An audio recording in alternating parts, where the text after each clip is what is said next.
We'll just try and rattle through them, not too fast, but race 1 at Rosehill. Alof. So, obviously, first starter, awkward draw around Rosehill, especially the 1100 metres. 1100 metres, generally speaking, at Rosehill, you've got to be up in the first 3 or 4 to be featuring in the finish. So, drawing wide, first up, it's going to be tricky. Do you just use it as a starting point, getting them to race around a lovely big track, or do you wait and go to Wednesday and hope for a better draw? His trials have been good, and he's a nice prospect, but probably won't see the best of him on Saturday from that draw. President with Nash Rawilla booked to ride.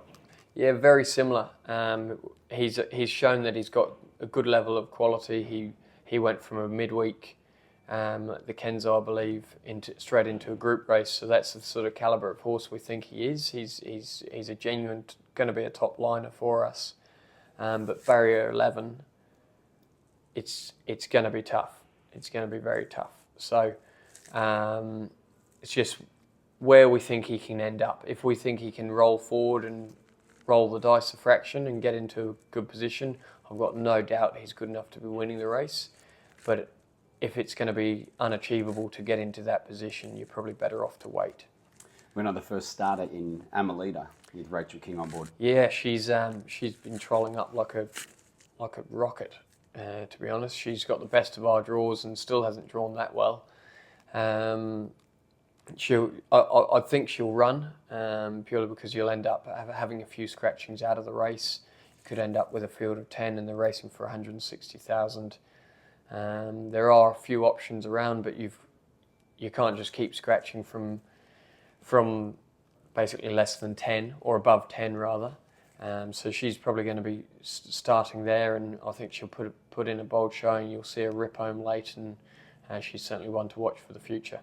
And Collarette lining up in 12 at the moment, going to run? Yeah, she's an interesting one because she's obviously she's the only one of ours that has had a race start. She was fantastic on debut. I was just talking to Chris about her, and there's actually $1 million race at the Gold Coast that she could just about run in on the 24th. She'd need to run sort of first or second to get enough prize money to qualify into that race. So certainly don't need to be wasting a run with her. And as a result, she'll probably scratch and either go on the 1st or the 8th at the midweeks. In race 3, an unusual legacy. Amy McLucas booked on board. Yeah, so good draw. First up, whilst he did actually run well over 1,500 first up last preparation, it is short of his best, which is why we've claimed to just try and level out the playing field a little bit. But look, I don't think he's totally out of it. If they roll along, he'll rally late. Race 5, the Dennis Jamison Handicap, Demiana. Obviously, first up, soft draw, nice lightweight. She's a filly who can just panic a little bit in her races. So the beauty of a soft draw is we can just help her begin without firing her up or asking too many questions and still not have to be too far back. So she gets her chance. Into race 6, Cigar Flick with Nash booked to ride. Yeah, I think if you were to walk around the stables and have a general chit chat around the staff, she'd probably be working just about as good as anything in the stable. Her work's been fantastic. Both runs as prep have actually been okay, but they haven't been up to the standard that we'd expect from her. Maybe we're a little bit harsh because we think she's probably better than what she's achieved to date. But yeah, I think from that draw and with Nash being a key booking, she'll be hard to beat. Ravenclaw, out of 17 at the moment. Yeah, very awkward draw. Actually, Ravenclaw and Tannenberg, our next runner, they're both similar. Their benchmark rating basically catches them halfway between a Wednesday graded race and a Saturday graded race, so they can come here and get in with a nice weight, or they can go to the Wednesday next week, but they're going to carry 62 kilos. So got to weigh up our options where they can work out in the speed maps and work out whether they're a genuine chance of picking up some decent prize money, especially with the likes of Ravenclaw, who is a horse who rolls forward. Rachel King's a good front running rider, so might be the go to give him the chance. Race 7, Age of Kings. Same Amy McLucas booked to ride, barrier 3. So bit of left of centre as to what people are probably thinking with this horse. He obviously raced and won at Royal Ascot, and his first Australian start was in a Golden Eagle, and now he's running in a benchmark race on a Saturday over 1,100 metres. So he's dropped significantly down in grade as well as distance from 1,500 back to 11. He has drawn softly, so he'll get a lovely economical run. Amy takes 2 kilos off. We just felt that he was a little bit big in condition, so we want to give him a run over a short distance, and I really think that might just stimulate him. He has won over 1,200 metres at the Curragh before, so it's not completely out of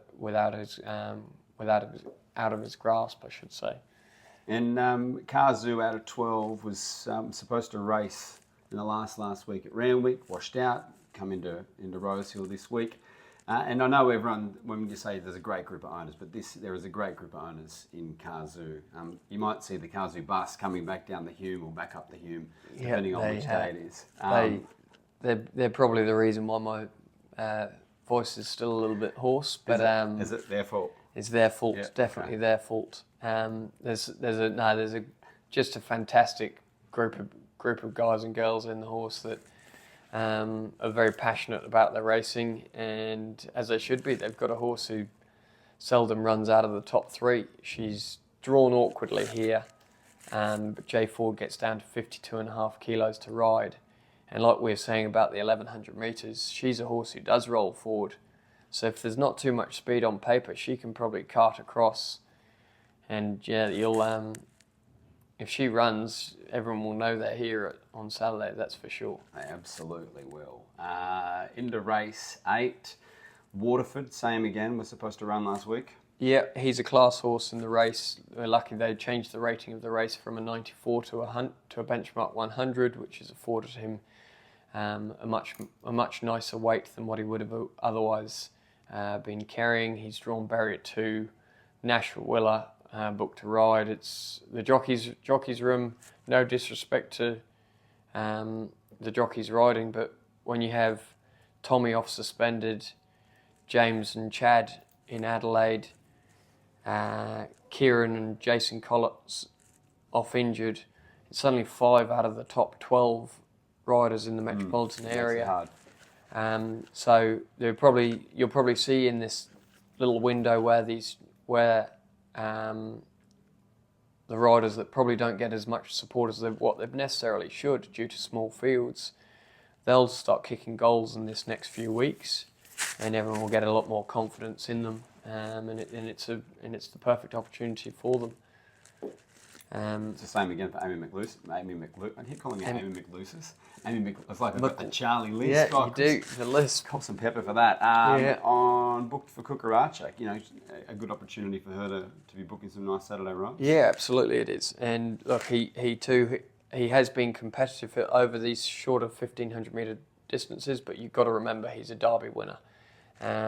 So not the perfect draw, but nice weight. If he can just hit the line solidly and set himself up for the campaign, we'll be happy. And our last runner in that race, Finiska. Yeah, European import for Yulong. She won a listed race over a mile only 2 starts ago. Soft draw, lightweight.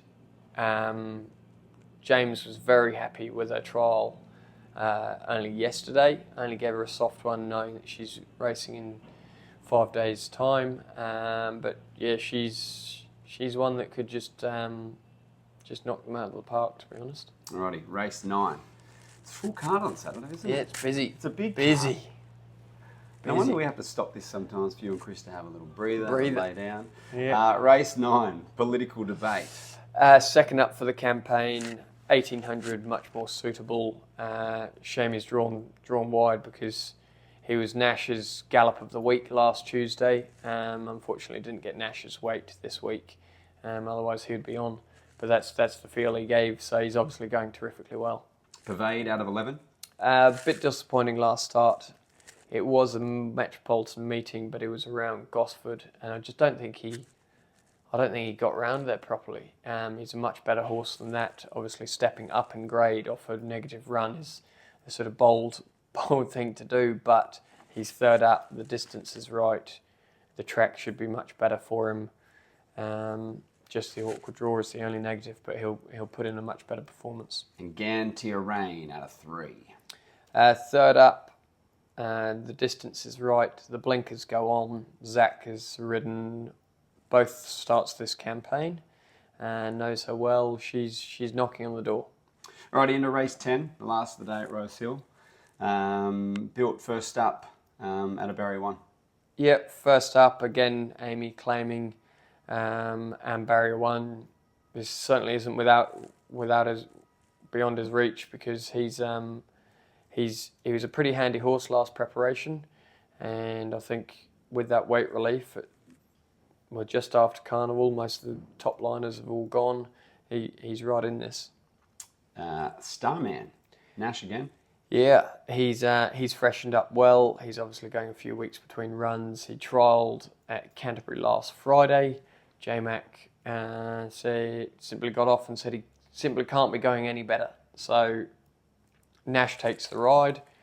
Barrier 4, Nash knows him well. He'll get the run of the race, and it'd be fantastic to see him salute, because he's all the jockeys keep saying that he's got his hoof on the till, but hasn't quite broke through for that win yet. Yeah, hopefully he can do it this Saturday. Out of 15, barrier 15, Abel Willie.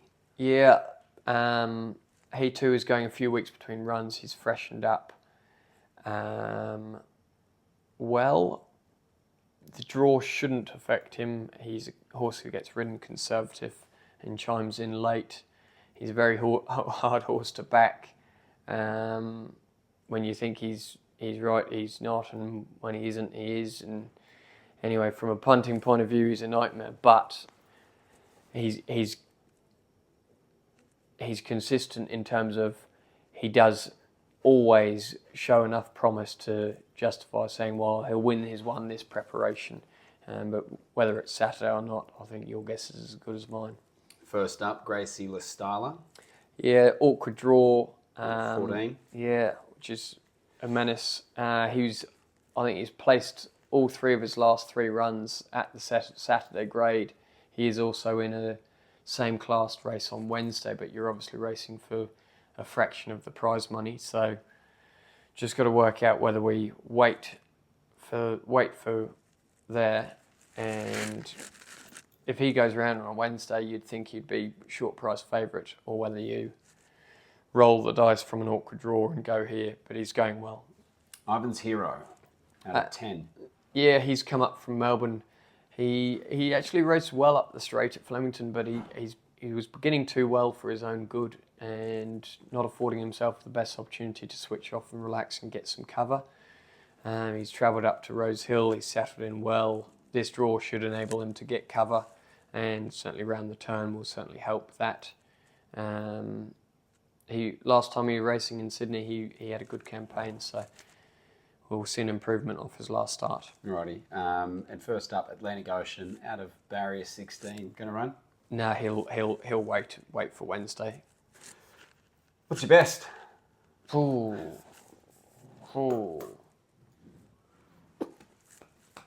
Faniska. Okay. Import. Faniska. Okay. Yeah, Nice. the import. Yeah. Can she do what the other Yulong mare did? We'll see.